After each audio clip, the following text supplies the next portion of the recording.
Congressman Garcia's threat is the symptom, but it's not the real issue. It's what you're not being told that's important. Obviously, we're going to talk about what Congressman Garcia said, a little history on him and his threat to Elon Musk, but you'll notice Joy Reid is on this thumbnail. We're going to cover a little change in MSNBC at the end. So stick around and let's get started.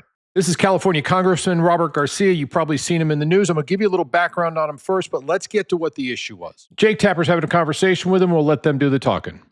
And I think that he's also harming the American public in an enormous way. And what I think is really important, and what the American public want, is for us to bring actual weapons to this bar fight. Actual weapons to this bar fight. This is an actual fight for democracy, for the future of this country. In a letter to Garcia, the U.S. Attorney Martin wrote, quote, "This sounds to some like a threat to Mr. Musk, an appointed representative of President Donald Trump," unquote. Well, there you have it. That's the big issue. Congressman Robert Garcia threatened on national TV Elon Musk by saying actual weapons. But the issue is loss of control, and the Democrats are losing it. Y'all know about how I feel about Maxine Waters, and Maxine Waters and Robert Garcia are both from California. Shocker. Here's Maxine in an old one where she's actually inciting violence as well. If you see anybody from that cabinet in a restaurant, in a department store, at a gasoline station, you get out and you create a crowd. And you push back on them. And you tell them they're not welcome anymore, anywhere. Again, this is a symptom, not the disease. The disease is loss of control of the public narrative. And the funny thing is, the Republicans are starting to finally fight fire with fire. Ask this legislative director, here's the censure resolution to censor Robert Garcia of California for inciting violence against a special government employee. No. Now, I want to propose a theory. There's been this censorship, this massive push down against the Republicans and against anybody who was speaking out against the Democrats in power, and they've lost that power. The election proves that people want change. As we just brought up, Elon Musk, he was out with President Trump throughout the entire campaign talking about Doge and the change, and what they're fighting against is this change, not against Doge. They knew that was coming. They don't have power. They can no longer censor. What you're looking at is 10 examples from Facebook, YouTube, Amazon, saying that they passed censorship policies because they were threatened by the Biden government, because the Democrats wanted to make sure that they controlled the narrative on what was being said. Now, it goes both ways, and they're still doing the same thing to the Republicans. They're just not effective.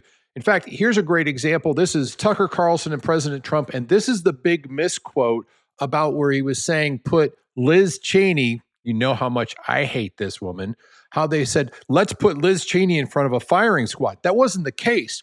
More misinformation. Watch. She's a radical war hawk. Let's put her with a rifle standing there with 9 barrels shooting at her, okay? Let's see how she feels about it.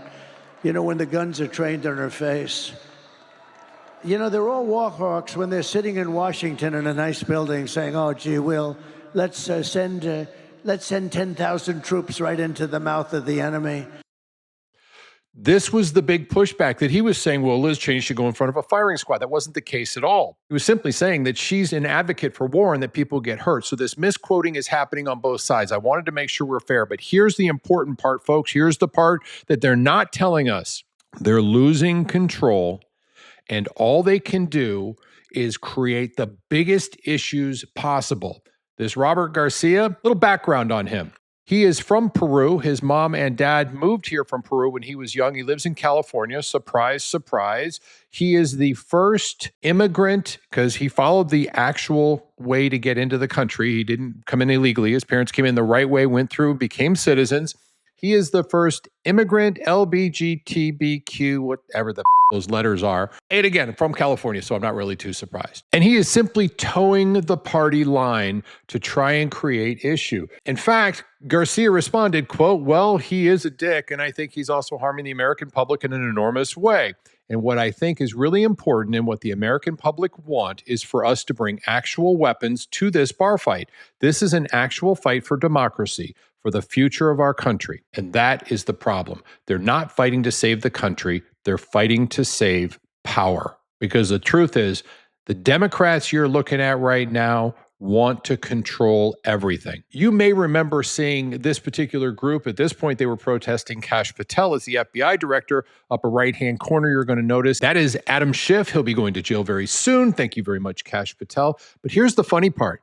This is what happens when we dry up all those funds that they had power to put the money wherever they wanted. They put it into their NGOs, non-government organizations. And notice, there's nobody out there because they can't afford to pay the protesters. The issue is control and power. And it isn't with you and me, us the people. They're the ones that want the control and the power over us. And it's our job to make sure we continue to fight against that. If you like this kind of content, please consider hitting the like and subscribe. You can also just scan this QR code. I got a little bit of humor for you, and then we'll wrap this up. 2 different views of racism. Back in 1950, this is what it was. In 1924, this is what it is.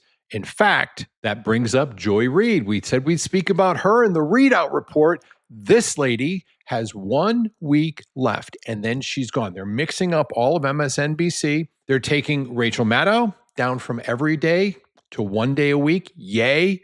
But biggest thing is getting rid of Joy Reid. She is the most racist, hate, dividing, horrible human being. This is Synopsis of Stupidity, looking at the stupid stuff that happens all around us. God bless you.